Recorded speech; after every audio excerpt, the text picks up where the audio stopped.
Hidden in dusty libraries and whispered about in forbidden circles, grimoires are the spellbooks of legend, from summoning angels and demons to unlocking secrets of wealth, love, and power. These books promise their readers control over the unseen. Or are they sacred knowledge, dangerous frauds, or something in between? Today we're discussing grimoires and one very real murder inspired by these forbidden texts. Underwear, alcohol, syphilis, murder, forbidden.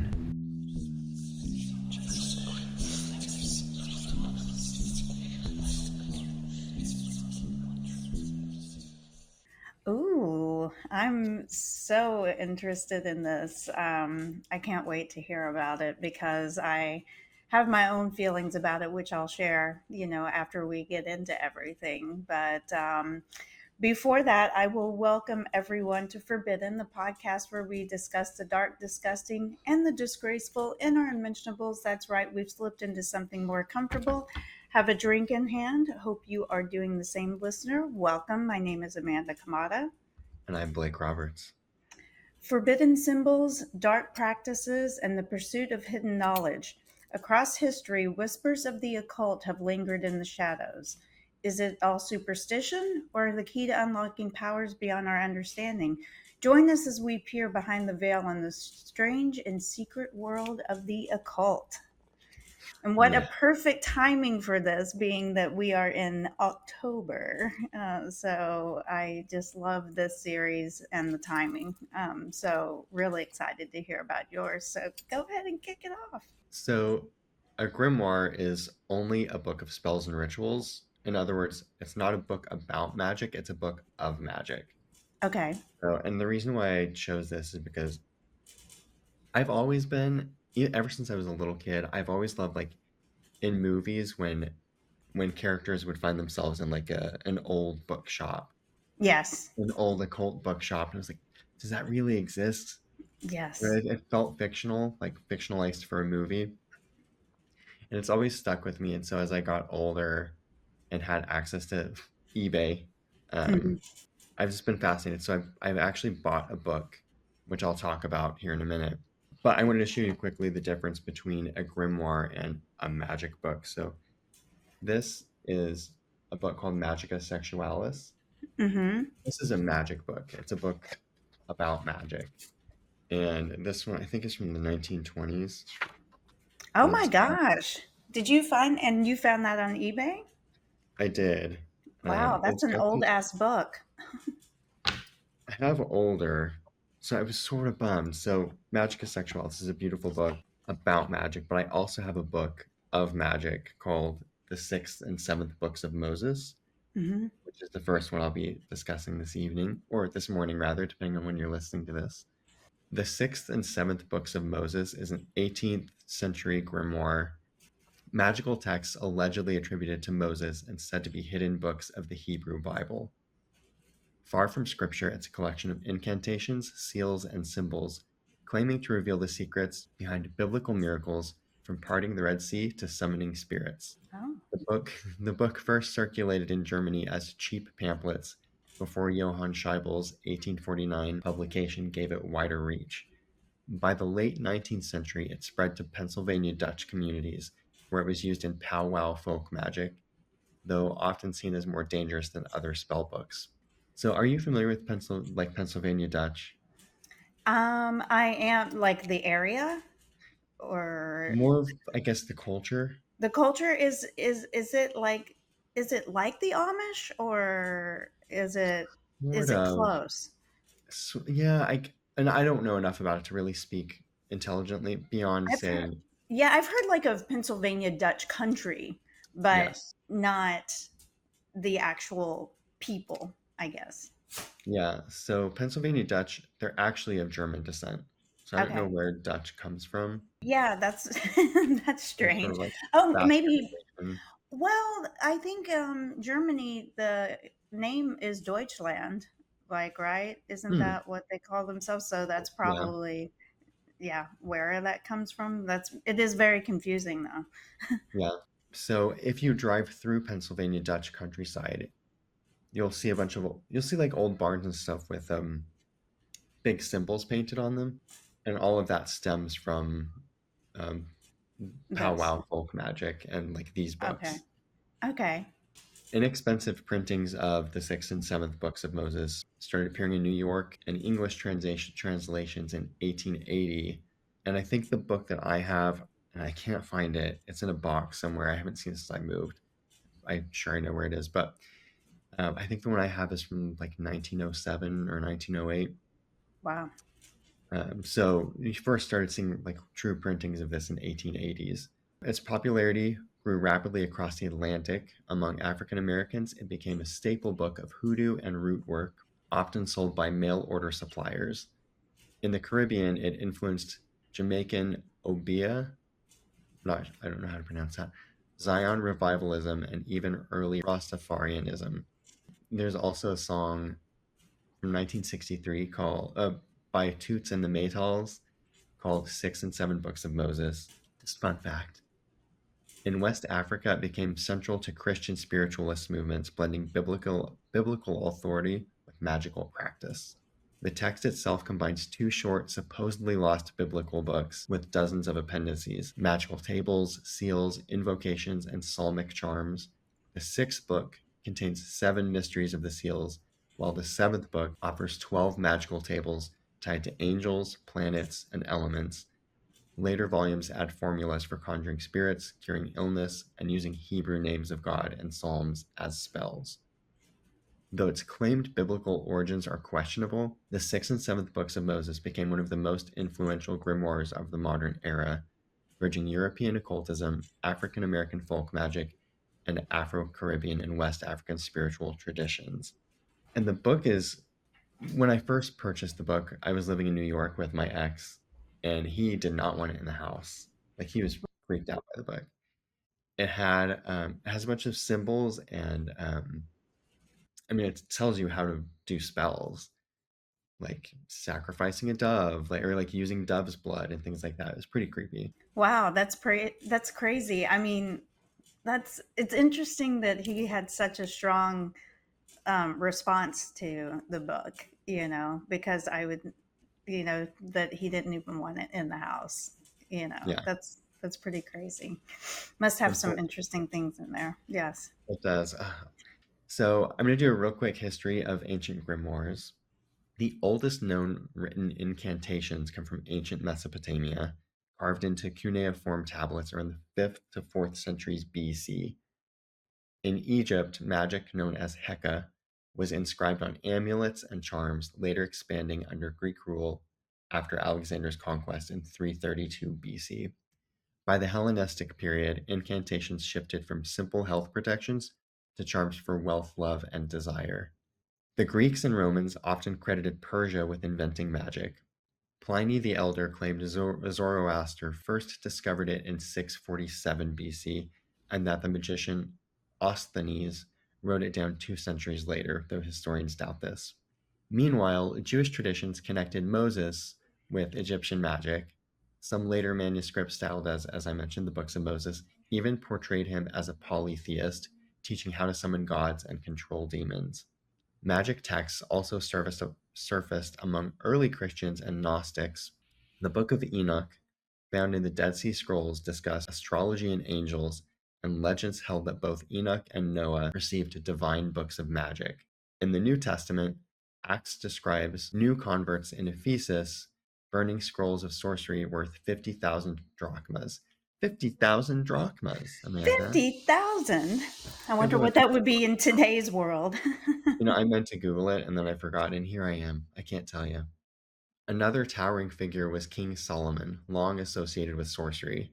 The historian Josephus wrote of a Solomonic text of incantations used by a Jew named Eleazar to cure demonic possession.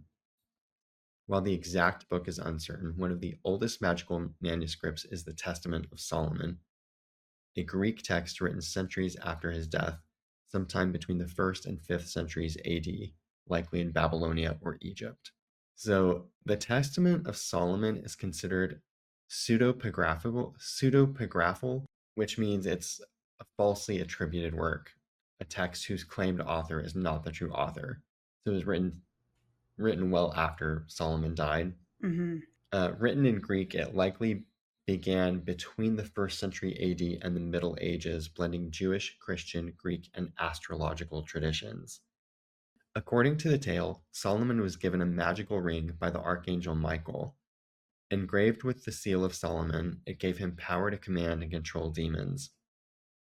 With it, Solomon forced spirits into servitude, ordering them to build the Temple of Jerusalem. The first demon he captures is Ornias, who tormented a young man. With the ring, Ornias is subdued and made to summon his master, Beelzebul, prince of demons. Soon, Solomon had an entire host of spirits bound to his will. I wonder what that ring looked like. I bet it was really large. Maybe it was like a ring pop. Yes, yes. Fabulous. Each demon revealed the ailments they caused: sore throats, miscarriages, madness, envy, and the rituals that could banish them.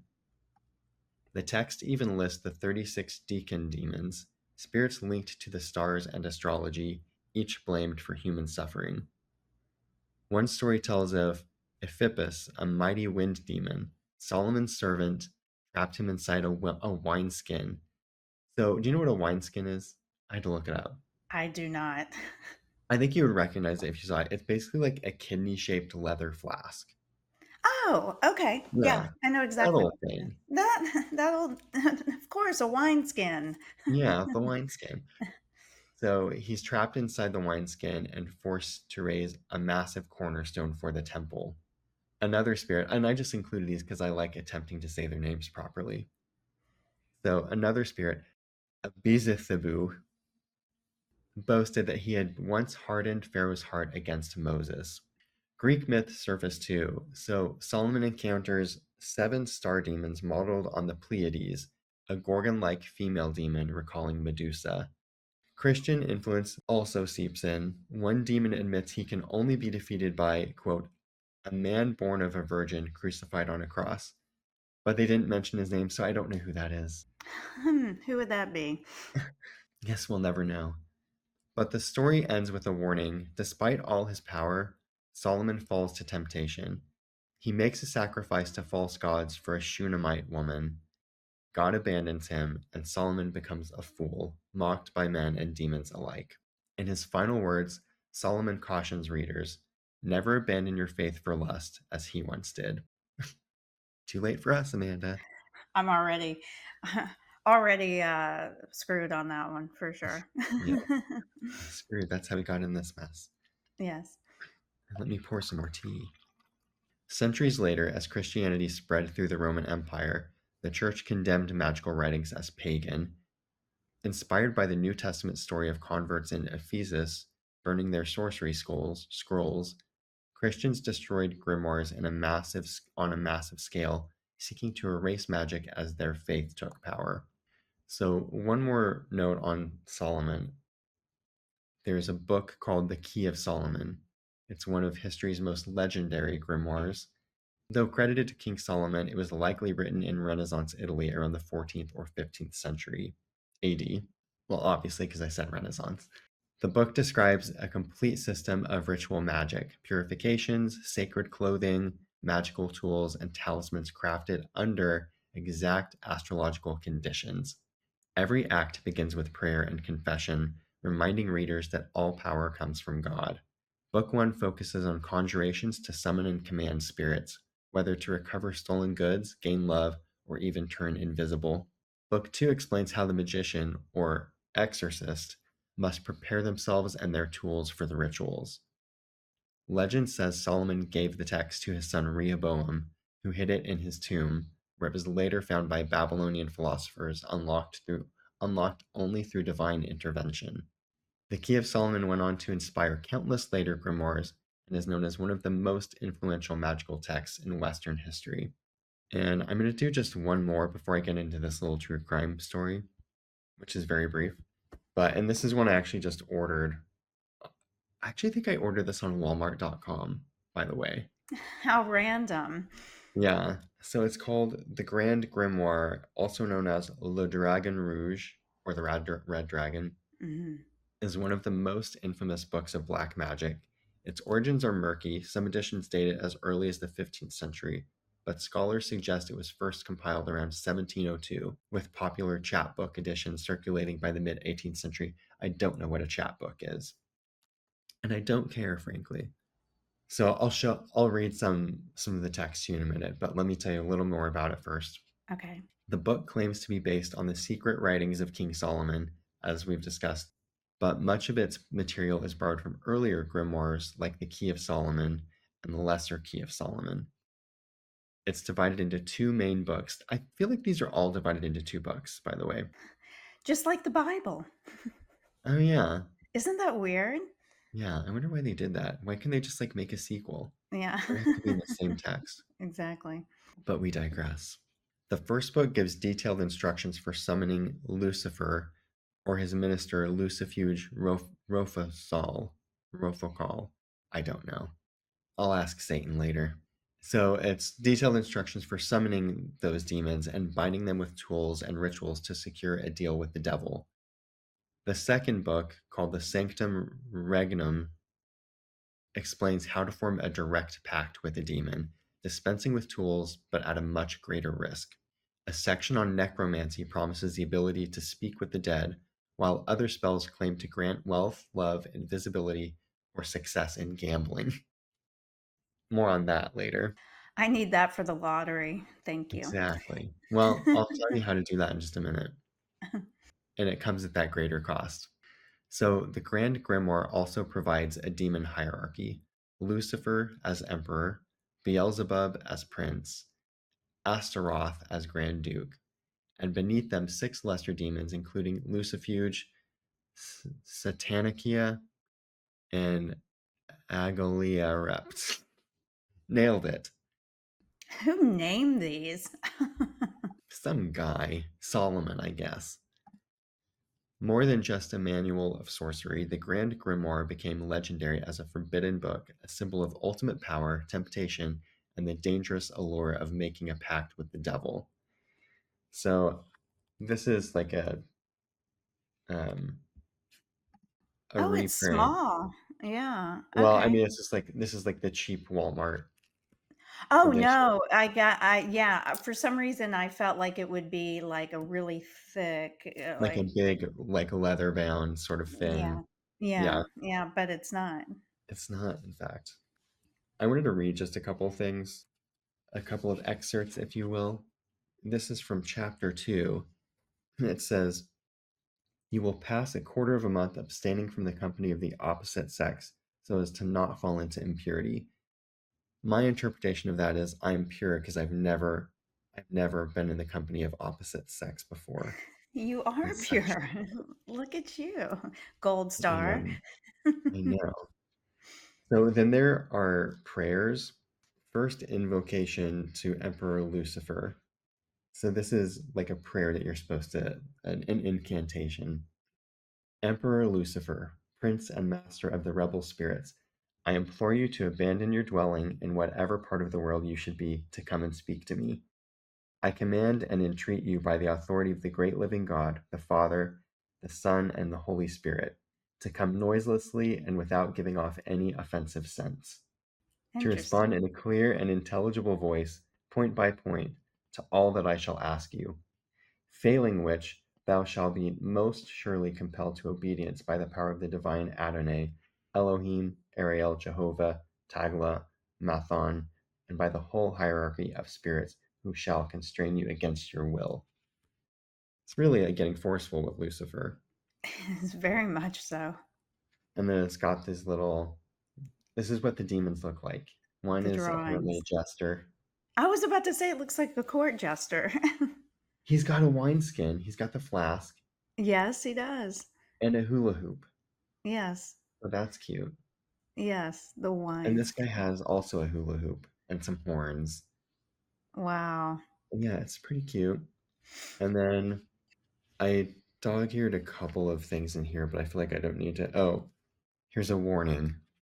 It says, when you want to make your pact with one of the principal spirits that I have named, begin the day before the eve of the pact, cutting a branch of wild hazel that has never bloomed with a new blade has never been used in the same manner that I have described in the first book, precisely at the moment that the sun appears on the horizon.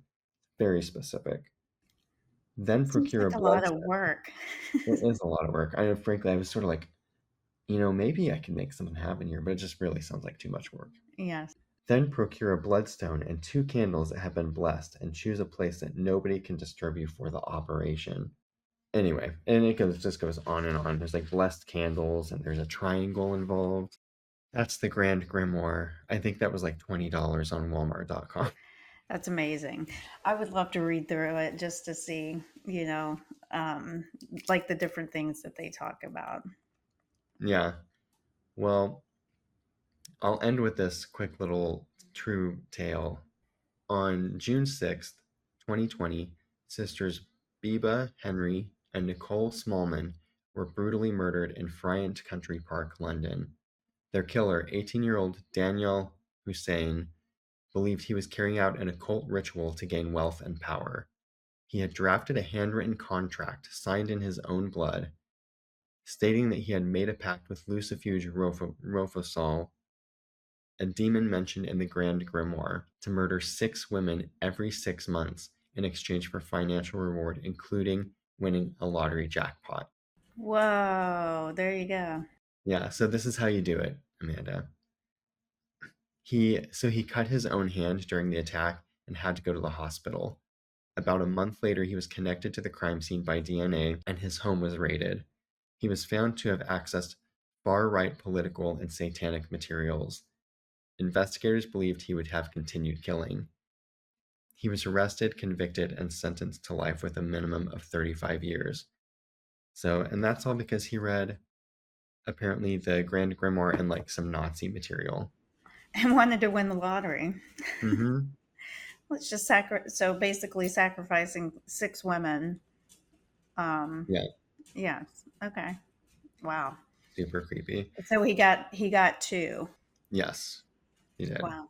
Okay. But that's it for my little rundown of the grimoire. I've got my lamp. I've got my candles lit. I'm I prepared. saw that in the ambiance behind you. It feels like I should be going in to get like my tarot cards read or something like that. Exactly. I'm gonna bite the head off a bat here in a few minutes and raise some hell. Yes, yes. It's early to do that, but I implore you, if you're going to do any sort of spells of um, wealth or anything like that, please keep me in mind while you do that. I'll sacrifice 12 women every 6 months. There you go. 6 for you and 6 for me. Maybe I'll do like 12 guys. Yes, yes. So it's so interesting, like the timing of all of this. These writings and stuff like that. They're so old. You Yeah, know, and really spread out through history. Yeah, yeah. I didn't Older than some realize, religions. and I didn't realize how much magic is tied to religion because being raised a Catholic slash Christian, like you're taught that that is wrong, that, those sorts of things are wrong, but like it's tied so close to different types of religion that that was surprising to me. Yeah, and you're taught that it's wrong, but then you're also taught that Moses parted the Red Sea. Right, right. It's the difference between miracle and magic, Right. which So it's it's like, semantic. what is it? Is it the same thing? Or, um, like they always refer to something as like the great mystery in Catholicism and stuff like that. It's just like, okay, well, is that not like mystery, magic? Like, is it not kind of the same story? Like, I don't know. It's I don't kind of either. weird. And you're also praying to different people, gods, things, Hmm. people, and it's just, yeah, really interesting that there were so many ties to religion in that. Yeah, and it feels sort of murky. It's It's unlike how we are dressed today. It's not black and white. Exactly. We are. I felt like I was coming in to get like I don't know. I just felt like wearing black today. So my black robe, given the Yeah. content that we were talking about. And I'm very distressed today. I've got like You are. You look like you. I love that shirt, by the way. That's this awesome. shirt, by the way, was not designed like this, but I just love it. It's my most Oh, comfortable shirt. I have a couple of shirts that are actually designed in that fashion, and they're so comfortable. And I love just the distressed look of things. Yeah. This Yeah. shirt is as old as some of these ancient texts. So, have you ever done a magic spell or anything like that? No, you heard. This is way too involved. Yeah, I I can't know. be bothered. And a lot of them are like require very specific tools or requires like the blood of a dove, which, I'm not about to do that. Hmm. I've gotten readings a couple of times from like witch type people, or a woman who, is like a witch who is in, I want to believe, I want to say like North Carolina or something like that. And I've gone online and had her do a couple of readings for me where she basically sends you an email of what she sees. Like you can do one. I should send it to you. I should get you one, actually, a reading for like your birthday or Christmas or something like, or just because, and see what she says about you, because when I've been going through times of uncertainty and stuff like that, I am not religious in any way. So I don't pray to a god, or anything like that. And I'm more of a believer in like science as opposed to magic, and stuff like that. So I'm kind of like, well, there were dinosaurs that were on this earth before we were here. The Bible doesn't talk about dinosaurs and all of that, kind of stuff. And so I'm more of like science. I believe more in like the force or, like matter, and that you actually Energy and energy, yeah, that like you're full of this energy, so obviously when you die your energy must go somewhere. But I don't pray to a god or anything like that, but in times of uncertainty I have gone to a witch instead to get a reading, because I sort of thought more of like, okay, maybe someone is out there who can see my future. And it's been kind of accurate. I think it's kind of like, people who can talk to the dead and stuff like that. Like I totally believe in that. Uh, yeah, but I know that there are people out there who are fake, who are doing that kind of stuff. But I do believe that there are people who have gifts, and yeah. Well, um, that's the thing about science too, is science is constantly expanding. Like we're constantly learning more. right, So that's kind of where I am too. Is like I believe in fact, but I also believe that there are things that we just don't know yet. right. The great mystery, or Yeah, whatever it is. it Yes, maybe sounds like magic now, but only because it's not been defined yet. exactly. Well, that was awesome. I love that story. And the thing that I the thing that's so crazy is the guy in London. That didn't happen that long ago, you know. That was like 5 years ago that happened. So, Yeah, I mean, for some reason like crimes like that, I feel like were more so like in the very 90s, you know. yeah. And that will lead me to my one of my hints, which is 90 for my next one, which is 90s, Hmm. Satan, and murders. Oh, Yes, I love all of those things. yes, yes, of course. Yeah, I'm pumped to see how this. I don't have no idea what I'm doing for my next, so I'm excited to see how we continue To this series evolve this series, yeah. through this month of October, leading right up to Halloween. Yes, my birthday month, Yeah, October. coming up very Yes, soon, very and soon, in a couple of weeks. I know you're gonna go see the Depeche Mode tribute band, and Strange Love. you also just returned from travel. Have we I did. talked since then?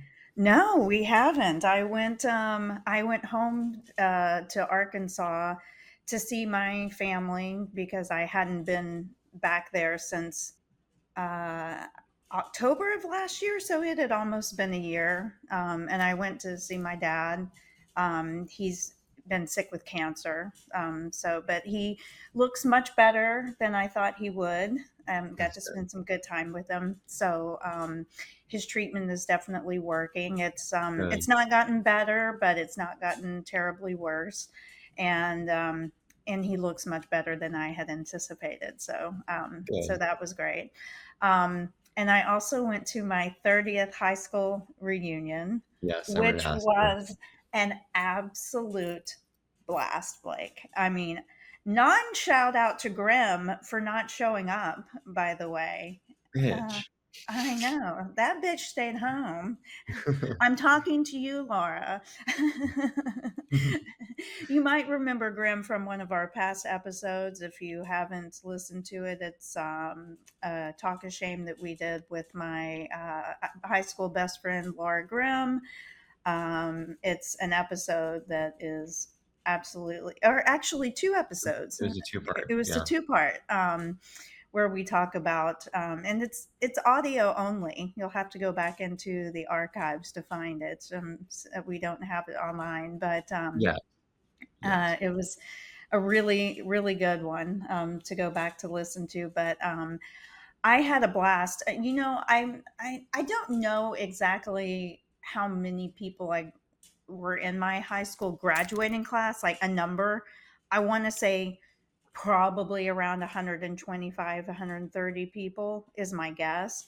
Um, and there were about probably 70 of us there, which was a really good turnout. And we had it at a bar, the actual night of the reunion. But the night before the reunion, I also got together with some old friends and we hung out. So I stayed out like till 2:30 in the morning that Friday and that Saturday night. And then I had to catch a flight home the following evening and didn't get home till like almost 2 in the morning on Monday morning and then had to go to work. So I've been Oh, recovering all week from like the fun of last weekend. But I had an absolute blast seeing. I mean, there were legit people I had not seen in 30 years, and everyone everyone seemed to just like get along really well. Like there weren't like the cliquishness, like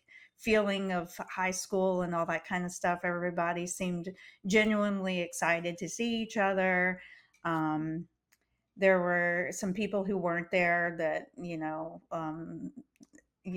there were reasons that they weren't there, and the reasons aren't good. jail. Like life Such. is not taking like the turn that they had anticipated, I'm sure. And I'll talk to you more offline about that, because I don't want to throw anyone under the bus on our podcast. But Yeah. I want to give a shout out to a gal, Heather Weaver. She is the wife of one of my friends, Chris, from high school, and I met her. They're high school sweethearts, and they've been married for like 26 years or something like Oh, that, which is like they're super cute together. There's a picture of me with them on my social sphere, but she was like so fun and just a joy to hang out with. So shout out, and I hope I stay in touch with her because we hit it off. Like, I mean, you would have loved her. I wish you could have gone with me. We had so much fun, and I got really drunk, but I did get an IV on Saturday, which saved my life. yeah. So my sister was having her 20th year reunion the same weekend, Mm. so she set up for hers like a gal who came to do IVs on Saturday morning so everyone could, like Smart. get those. And so I went over and got one and saw some of her old friends. And it Keep was talking. I'm nice gonna to let see. the dog out. Yeah, it was nice to see them too because They were like kids whenever I went to college, like they were like 8 years old, and now they're older and have children and are almost 40. It's crazy, but it was a really good time. Thank you for asking. Yeah. Yeah. Um, so I also just got back from LA. Oh, yes. So I may have told you, but I had to go to a fundraiser. Oh, it wasn't, well, yeah, I guess it was technically a fundraiser um, in the Hollywood Hills for a Los Angeles Regional Food Bank. And it was at the close of one of our campaigns that benefited Los Angeles Regional Food Bank, where we raised just under $2 million for them. I think I saw a picture of you from that, and I saw the check, and I was like, wow, that's a lot of money. So props. Yeah, I was told 4 days before the event that I was going to have to speak, Oh, no. which is it's a sort of like riding a roller coaster. Like you're always like sort of anxious to get on it, but once you're on it, it's sort of fun. Right. But like the lead, it's like the wait in line is super long, like days. So you're just like stressing about it. Yes. And I only had like 90 seconds, but I had to do like several things. Like I just hit several marks in that 90 seconds. I had to introduce a couple. I had to introduce two big checks, like the big checks, Yes. one of which was the $1.9 million for LA Food Bank. And I also had to introduce three celebrities on stage. So Jeff Goldblum, Ted Danson, and his wife, Mary Steenburgen. So it was sort of nerve wracking to get up there. And the run Hmm. of show changed. So I had to change my speech a little bit. And so I was sort of thrown off, but I think it went okay. Awesome. Look at you hobnobbing with the celebs. I love it. And I Oh love my Jeff gosh. Goldblum. Oh my God. And Ted Danson and Mary Steenburgen, who shout out is from Arkansas also. My Hmm. dad sat next to her on a plane once and said, like, on a first class flight out of Little Rock, and said that she was lovely, like a lovely person. They chatted during the whole flight, and he said that she was just amazing and Yeah. beautiful. She still looks great. She was very kind. She came up to me right before I was presenting and she said, "Hi Blake, I just wanted to introduce myself." And she's like, "I'm going to tell you how to pronounce my name correctly." And I was like, "Girl, I got you. It's Steenburgen." And I had had like a couple of glasses of wine by this point. Um, and she goes, "Oh, okay, great." And she turns around and then I hear her go to Ted Danson and she's like, "He knows how to say my name."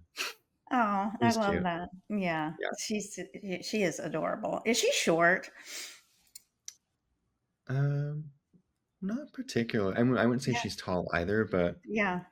Like not short like me. That's not, no, I she's always not. wonder if actors are, because I've met quite a few who are lean towards the shorter side like me, and she seems very petite. Yeah. But yeah, yeah, She didn't strike me as being short. She could have had heels on though. Um, true. but what was crazy, so I met the three of them obviously before because we had to like do the run of show together. And they were all great, all three of them. But what I didn't know was how many other celebrities were there in the audience. And I was like sort of looking, but it was dark, it was outside. Um, but Charlie Day from It's Always Sunny was I there. love him. I do too. And his wife, Elizabeth something, she plays the waitress on It's Always Sunny. Yes. And then Dermot Mulroney. I actually have seen him a couple of times in Park City, Utah. I was right beside him going through. I saw him when I was eating at a restaurant in Park City during Sundance. He was there for something, and he sat at a table right next to me, and just kind of didn't meet him per se, but kind of just said hello. And then whenever I was at the airport leaving Sundance that year, he was right beside me in line going through TSA, and we just kind of looked at each other like, wait a minute, he's really short actually. So I didn't get to see, I saw photos of him after and it was like sort of crazy because gave this speech in front of all these people, and I didn't realize how many like famous people were there. Yeah, that's great. Tommy Chong was there, and Shout out. yes, My THC idol. backup. Yeah, THC Tommy. Um, and then, do you remember Steven Weber? He was. Do you remember the TV show Wings from the 90s? Yes, I love that show. He played the funny brother. Yeah, with the curly hair, like Uh-huh. curlier hair. Yeah. Yeah, he was there. I actually follow him on social media. He's very political. Oh, really? Um, but yeah, it was pretty neat. It was a pretty neat experience. But I was really stressed, and I didn't eat very much. Yeah. Well, that is awesome. And shout out once again for that huge donation. How do I start my own nonprofit that you can raise money for me and so I can retire and As take long you as you with can, me? yeah, like if you can grant some money to me after, uh, Yes, yes. let's Fundraiser for Amanda. start a 501(c)(3) organization, and we'll do a fundraiser for you. Yes, yes. Well, I think that we've probably covered everything. Mhm. Thank you so much for the education on the. I had no idea that there were like books of Moses and stuff like that. I mean, other than what they talk about in the Bible, and those sorts of things. So I learned a lot today. So thank you. Yeah, and listener, if you stuck around this long, you're probably cursed. Yes. Oh, where can And they continue being oh, I cursed? was about to say, they can continue doing that here with us on YouTube, as well as Spotify and Apple Podcast at the Forbidden Pod. You can reach us on the social spheres. We are no longer on TikTok. We are just on Facebook and Instagram at the Forbidden Pod. Um, there are reasons that we have taken ourselves off of TikTok, so I won't get too political here, but you can kind of guess that. And so we are off of TikTok. But you can find us on Facebook and Instagram. You can reach out to us at hello at theforbiddenpod.com, and you can catch those old episodes like we were talking about, like A Grim Past 1 and 2, and our archives at www.theforbiddenpod.com. Yes. Well, thank you for listening to my story.